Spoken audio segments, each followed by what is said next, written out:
Hello everyone, good afternoon.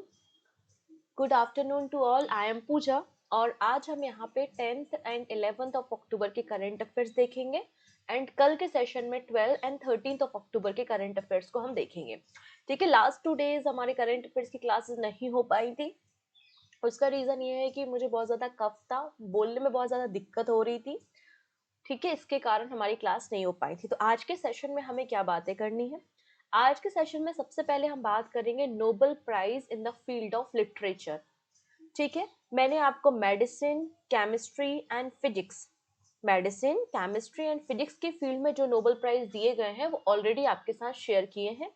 आज हम 2 और नोबेल प्राइज के ऊपर डिस्कशन करेंगे, Nobel prize in the field of literature and Nobel prize in the field of peace, शांति के क्षेत्र में नोबेल प्राइज।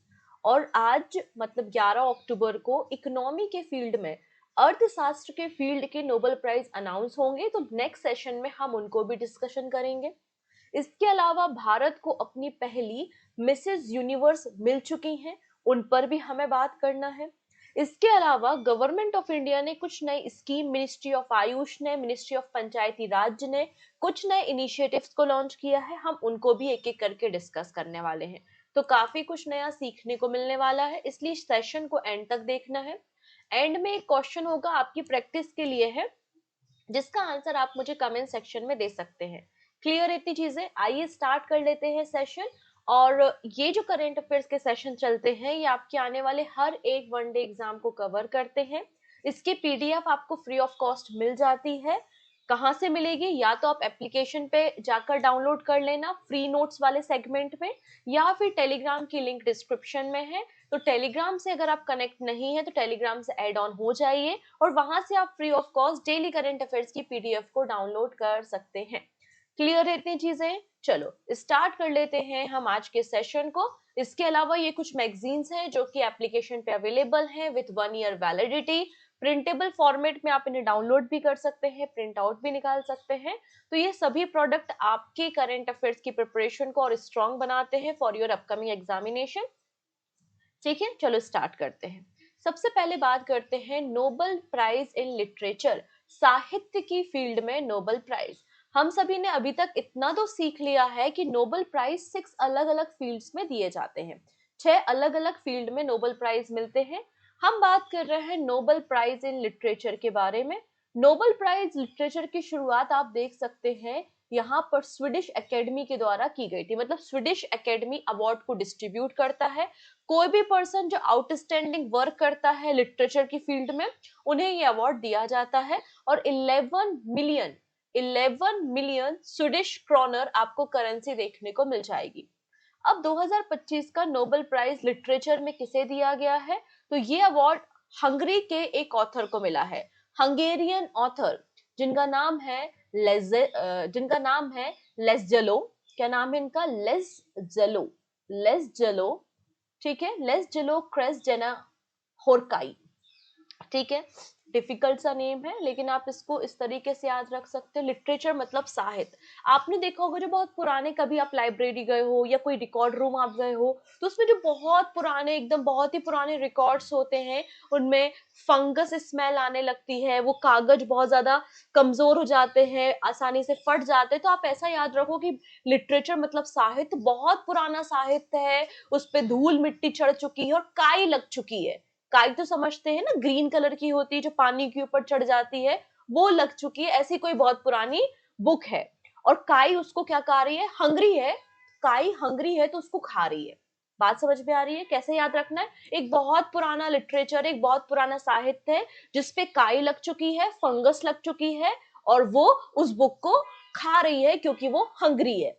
ठीक है, तो इस तरीके से आप एक कहानी, एक इमेजिनेशन बना सकते हो और याद रख सकते हो कि लेज़लो, ठीक है, क्या नाम है इनका? लेज़लो क्रेसजेना होरकाई, हंगरी के हैं, ऑथर हैं और इन्हें नोबेल प्राइज लिटरेचर की फील्ड में दिया गया है। ये इनके कुछ फेमस वर्क है जो आप याद कर सकते हैं, लेकिन एक वर्क है जो बहुत इंपॉर्टेंट है, war and the world goes on. इन दोनों बुक्स को याद रखना है, the world goes on, war and war.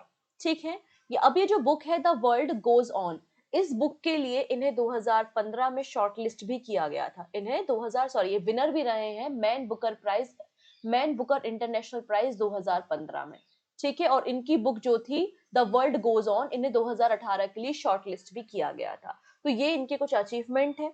अब एक और इंटरेस्टिंग फैक्ट मैं आपको बताती हूँ कि हमारे देश के ही नहीं पूरे एशिया के पहले पर्सन जिन्हें नोबेल प्राइज मिला था लिटरेचर की फील्ड में, वो रविन्द्रनाथ टैगोर जी थे। और इन्हें 1913 में 1930 में अपनी रचना गीतांजलि के लिए नोबेल प्राइज दिया गया था।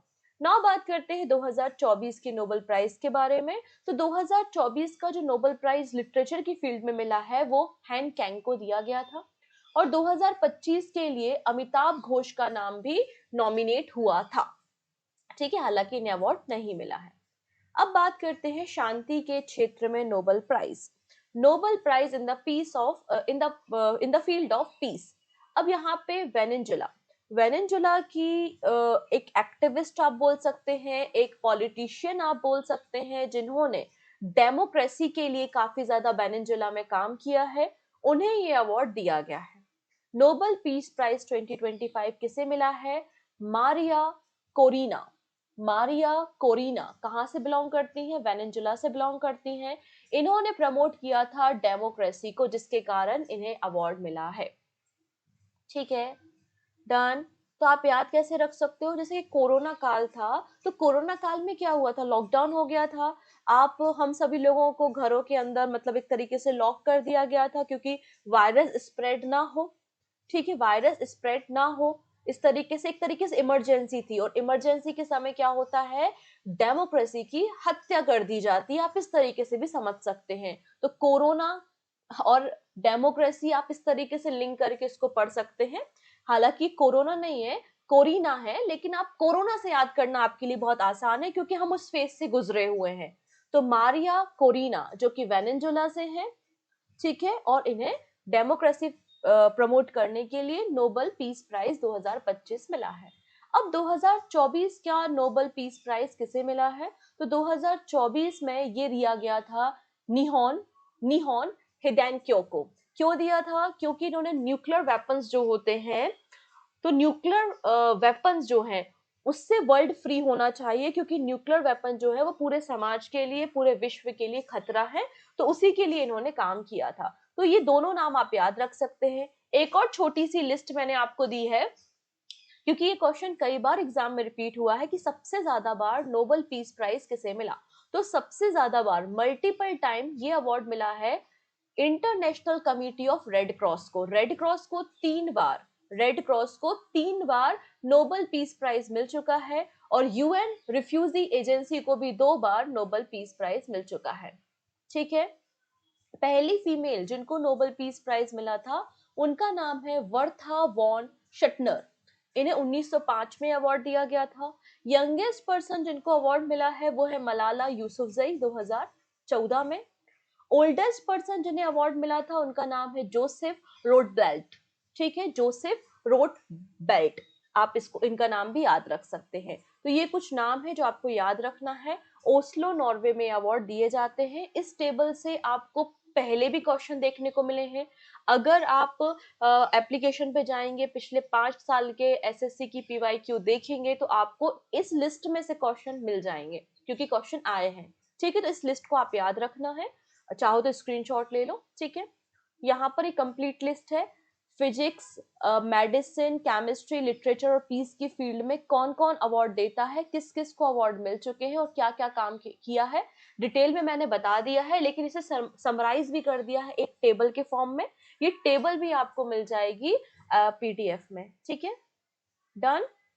चलो अगली कहानी समझते हैं। अब हम बात करेंगे CEAT अवार्ड्स के बारे में। तो 27th एडिशन CEAT अवार्ड्स दिए गए हैं। ये क्रिकेट रेटिंग अवार्ड होते हैं।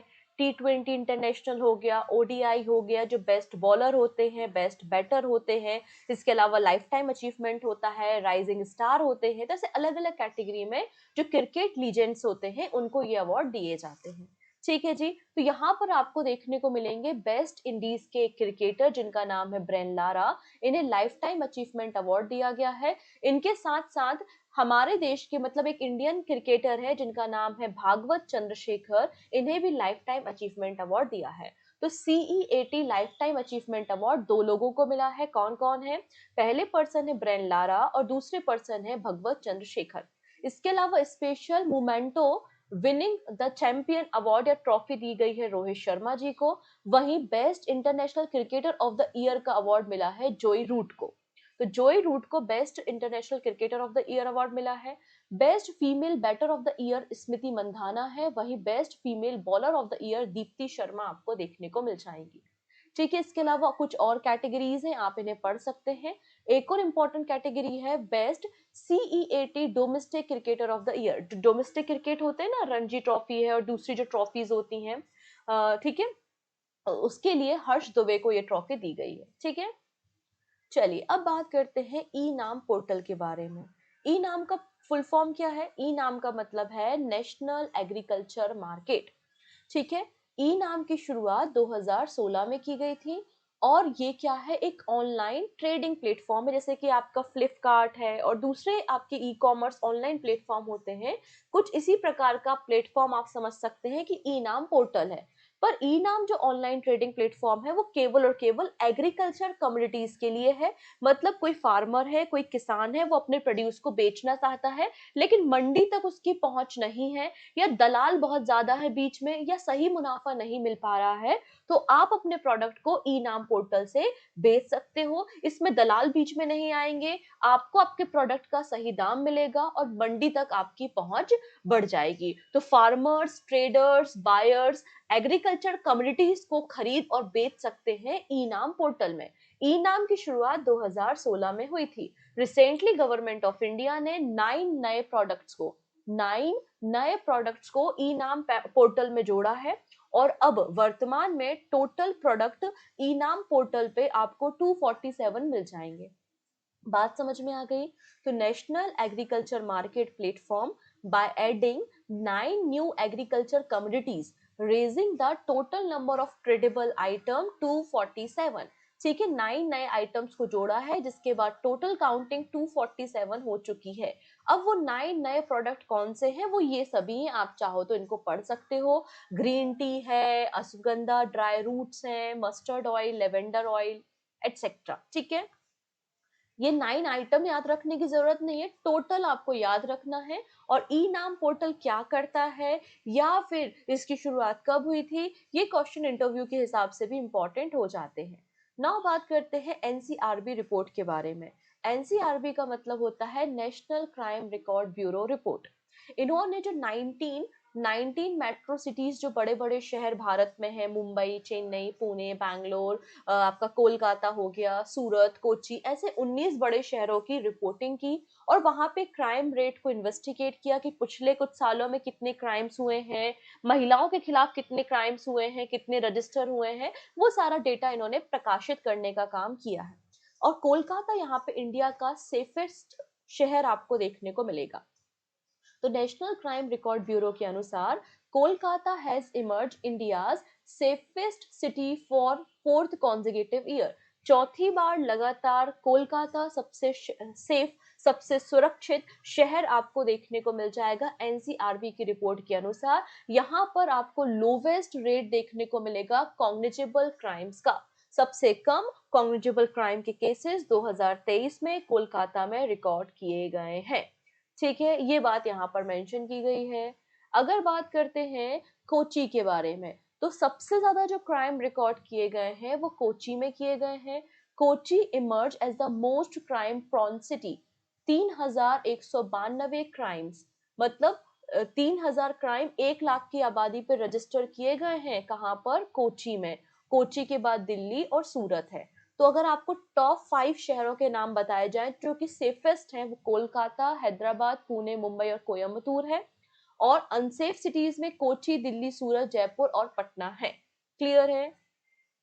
नेक्स्ट बात करते हैं ज्ञान ज्ञान यज्ञ मंडप।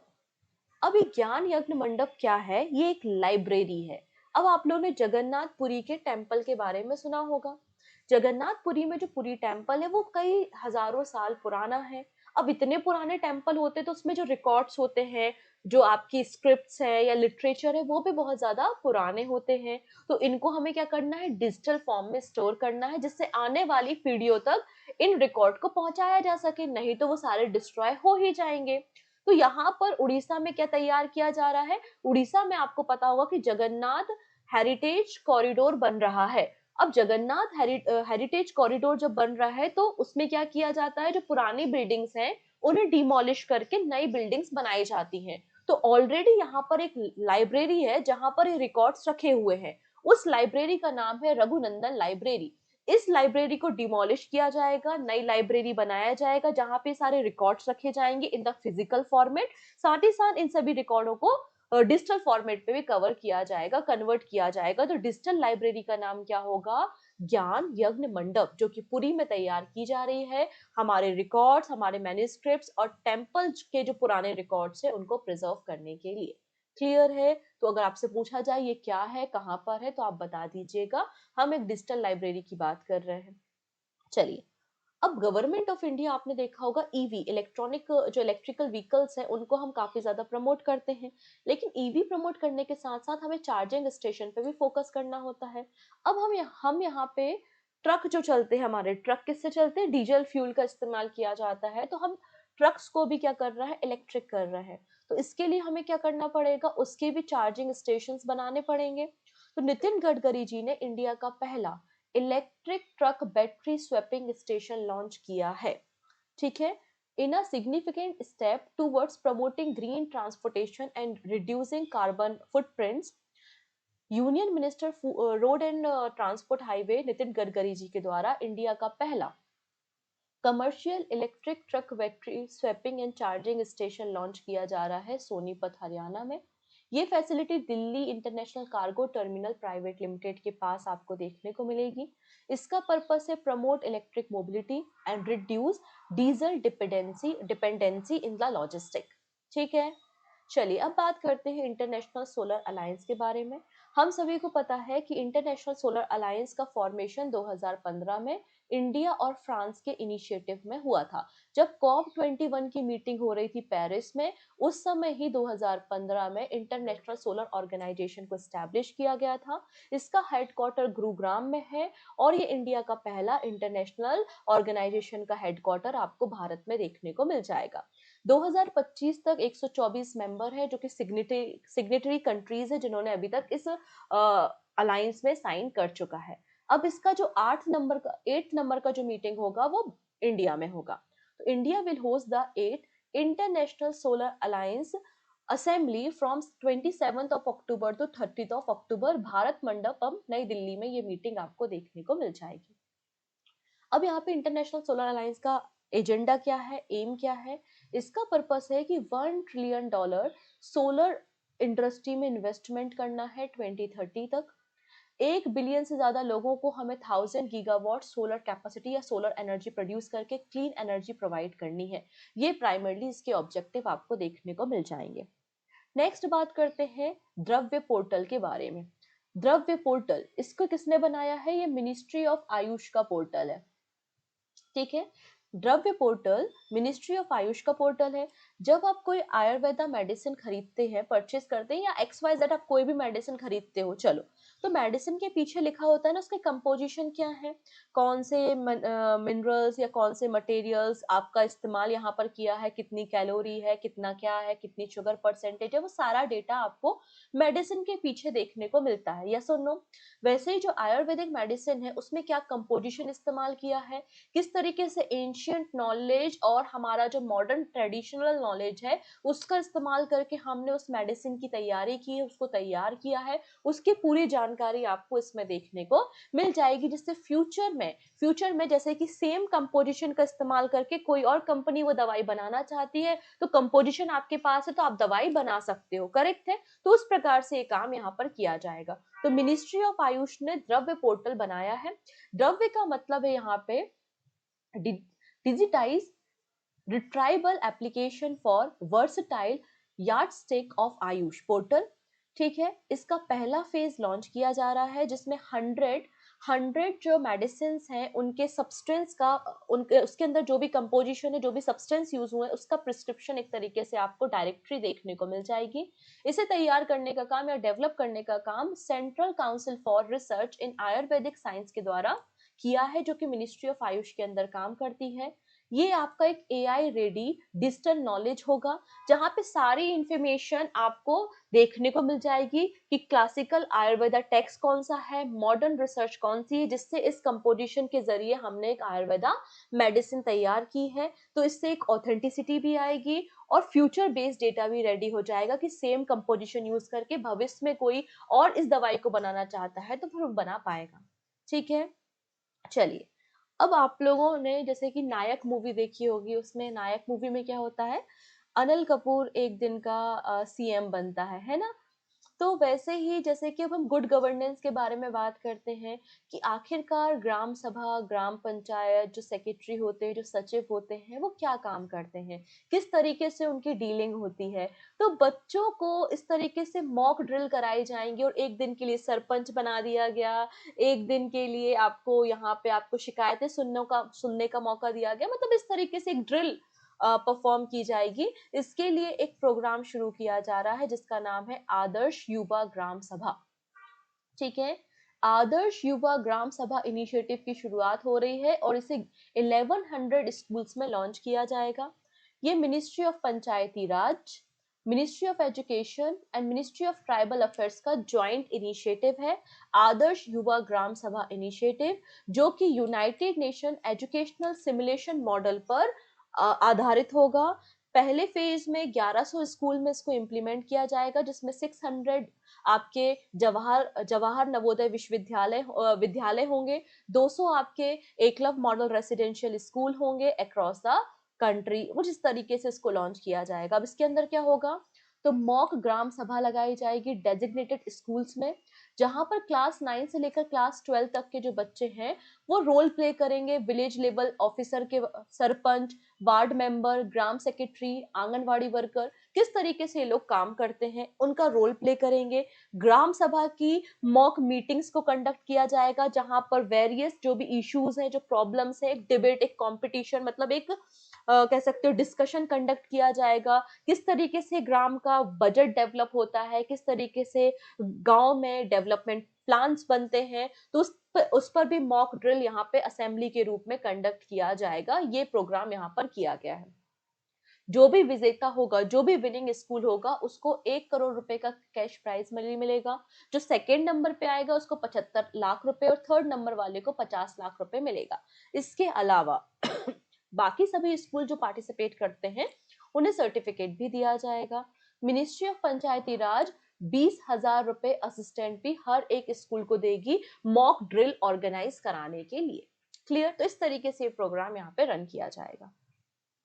चलिए, अब यहाँ पे थोड़ा ध्यान से समझिएगा, हम बात करने जा रहे हैं, 1 सेकेंड। अब हम बात करने जा रहे हैं स्टार्ट ट्रिटी के बारे में। आखिरकार ये ट्रिटी क्या होती है और क्यों ये सुर्खियों में है। ठीक है, स्टार्ट का मतलब है यहाँ पर स्ट्रेटेजिक आर्म्स रिडक्शन ट्रिटी। हम सभी को पता है कि अमेरिका और रशिया न्यूक्लियर पावर्ड कंट्री हैं। इनके पास काफी सारे न्यूक्लियर वेपन्स, न्यूक्लियर वॉरहेड्स हैं और लगातार ये अपने न्यूक्लियर वॉरहेड्स की संख्या बढ़ाते जा रहे हैं। लेकिन फ्यूचर में ये डिस्ट्रक्शन का कारण बन सकता है, पूरी मानव जाति को कह सकते हो कि खत्म करने की पावर रख सकता है। इसलिए स्टार्ट ट्रिटी पे साइन किया गया था कि अब हम और न्यूक्लियर वेपन्स नहीं बनाएंगे, जितने हैं उतने में ही संतुष्ट रहेंगे। ठीक है, तो यहाँ पे यूएसए और रशिया के बीच में इस एग्रीमेंट को साइन किया गया था और फर्दर इसको एक्सटेंड किया गया है। तो Russia has welcome the US president remark supporting its proposal to extend compliance with the limit on the nuclear weapon under the New START treaty. ठीक है, स्टार्ट ट्रिटी जो है, ये देख सकते हैं, पहली जो स्टार्ट ट्रिटी आई थी अमेरिका और रशिया के बीच में वो 1991 में आई थी और 1994 से इफेक्ट में थी। फिर अगली जो ट्रिटी है वो 2021 से है और इसको 2026 तक के लिए एक्सटेंड किया गया है। क्लियर इतनी चीजें? ये समझ में आ गया।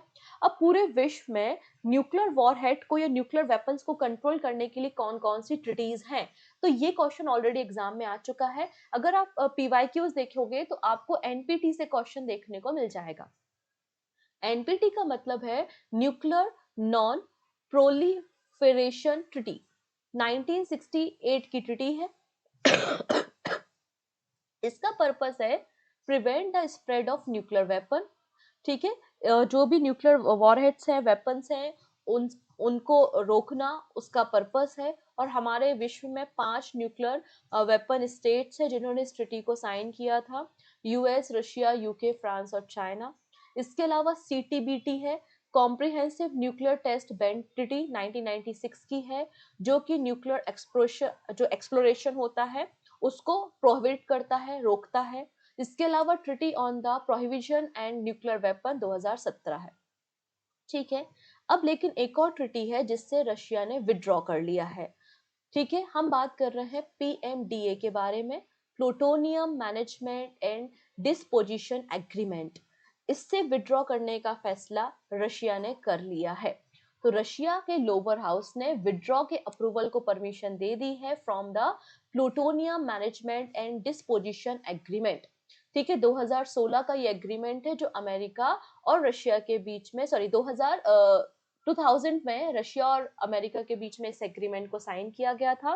फिर 2016 से ही रशिया जो है वो डिनाई कर रहा है क्योंकि अमेरिका ने कुछ सैंक्शंस रशिया पे इम्पोज किए थे। अब ये क्या है तो देखिएगा, अब जो प्लूटोनियम होता है, प्लूटोनियम जो है वो एक प्रकार का फ्यूल है। इसका इस्तेमाल न्यूक्लियर वॉरहेड्स में किया जाता है, ठीक है, एज अ न्यूक्लियर फ्यूल इस्तेमाल किया जाता है क्योंकि रेडियो एक्टिव होता है। मेरी बात समझिएगा, मैं क्या समझाने की कोशिश कर रही हूँ। Plutonium management and disposition agreement से विड्रॉ कर लिया है रशिया ने, पहली चीज। ये एग्रीमेंट 2000 में साइन हुआ था और 2011 से इफेक्ट में है। ये क्या कहता है, ये कहता है कि जो प्लूटोनियम होता है वो एक न्यूक्लियर फ्यूल की तरह काम करता है, रेडियो एक्टिव होता है और इसका एटॉमिक नंबर 94 होता है। तो दोनों देश मिलके इनके पास जो प्लूटोनियम रिजर्व है इसको क्या करेंगे, ये प्लूटोनियम रिजर्व को डिसॉल्व करेंगे, डिस्पोज करेंगे। डिस्पोज कैसे करेंगे, जला तो देंगे नहीं। डिस्पोज करने का मतलब है, वो मैं समझाती हूँ कि किसमें कन्वर्ट किया जाएगा, ठीक है। The agreement came into effect in 2011। Plutonium जो है वो 94 इसका नंबर है और ये high melting point radio active substance है। इसको डिस्पोज करने का मतलब क्या है कि इसमें जो सॉरी, इसमें जो हाई ग्रेड प्लूटोनियम है उसको हम मिक्स करके ऑक्साइड फॉर्म में कन्वर्ट करेंगे, ठीक है, और इसका उपयोग फिर पावर जनरेशन में करेंगे, ना कि न्यूक्लियर वेपन्स बनाने में। तो इस तरीके से एग्रीमेंट है, लेकिन इससे डिस्पोज कर दिया है, इससे विड्रॉ कर लिया है किसने, रशिया ने। तो क्वेश्चन कैसा बनेगा, क्वेश्चन बनेगा plutonium management and disposition agreement is a pact between USA and which country. तो किस कंट्री के साथ है, ये रशिया के साथ है और रशिया ने विड्रॉ कर लिया है। नेक्स्ट बात करते हैं लबासना के बारे में। सभी लोगों ने लबासना के बारे में सुना होगा, जहाँ पे जो बड़े बड़े अधिकारी होते हैं, आईएएस आईपीएस अधिकारी हैं, है ना, यूपीएससी जो पर्सन होते हैं, उनकी यहाँ पर ट्रेनिंग कराई जाती है लबासना। लबासना आपको मसूरी में देखने को मिल जाएगा, ठीक है। लवासना का पूरा नाम Lal Bahadur Shastri national academy of administration है और लबासना में विकसित भारत स्ट्रेटजी रूम इनॉग्रेट किया गया है बाय द नीति, ठीक है। नीति आयोग का नाम तो सबने सुना हुआ है। तो नीति आयोग के सहयोग से लबासना में, मसूरी में विकसित भारत स्ट्रेटजी रूम को इनॉग्रेट किया गया है, क्योंकि हम विकसित भारत के एजेंडा को लेकर चल रहे हैं। अगर हमें अपने देश को विकसित देश बनाना है, डेवलप्ड कंट्री बनाना है, तो उसमें ऑब्वियस सी बात है हमारे जो उच्च अधिकारी हैं, आईएएस आईपीएस अधिकारी, उनका एक अहम भूमिका रहती है। वो किस तरीके से भारत को विकसित भारत बनाने में सहयोग करेंगे। तो प्रैक्टिकल नॉलेज होना जरूरी है, practical application, evidence based policy making, ठीक है, किस तरीके से डेटा को यूज करना है, यूटिलाइज करना है, मतलब वो सारी चीजें यहाँ पर ट्रेनिंग में सिखाई जाएंगी। इसलिए लबासना में विकसित भारत स्ट्रेटजी रूम को तैयार किया गया है, इनॉग्रेट किया गया है। नाउ बात करते हैं इंडिया की बुलेट ट्रेन के बारे में। हमारे देश के जो रेलवे मिनिस्टर हैं अश्विनी वैष्णव, उन्होंने बोला है कि 2027 तक, अगस्त के महीने में, अगस्त 2027 तक भारत की पहली बुलेट ट्रेन की शुरुआत हो जाएगी। भारत की जो पहली बुलेट ट्रेन है वो मुंबई से अहमदाबाद गुजरात को कनेक्ट करती है, ठीक है, 508 किलोमीटर का ट्रैक है जिसमें ट्रेन की स्पीड 320 किलोमीटर पर आवर की आपको देखने को मिल जाएगी। इसे इम्प्लीमेंट करने का काम national high speed rail corporation limited के द्वारा किया जा रहा है। और इसमें सपोर्ट कौन कर रहा है हमें, तो इसमें फाइनेंशियल सपोर्ट प्रोवाइड कर रहा है जापान। इस बात को भी याद रखना है। चलिए अब बात करते हैं, कैलिफोर्निया ने दिवाली फेस्टिवल को स्टेट हॉलिडे डिक्लेयर किया है। ऐसा करने वाला ये यूएसए का 3rd नंबर का स्टेट बन चुका है। ठीक है, तो कैलिफोर्निया ने डिक्लेयर किया है Diwali as a state holiday and California has become the 3rd US state जिसने दिवाली को स्टेट हॉलिडे डिक्लेयर किया है। इसके पहले 2 और स्टेट कौन कौन से हैं, तो आप इनके नाम यहाँ पर देख सकते हैं। ठीक है, नेक्स्ट नाम आता है सेरी सिंह का। ये सेरी सिंह है, इंडिया से बिलोंग करती हैं और ये पहली पर्सन बन गई हैं जिन्हें मिसेस यूनिवर्स टाइटल दिया गया है, जो कि इंडिया से बिलोंग करती हैं।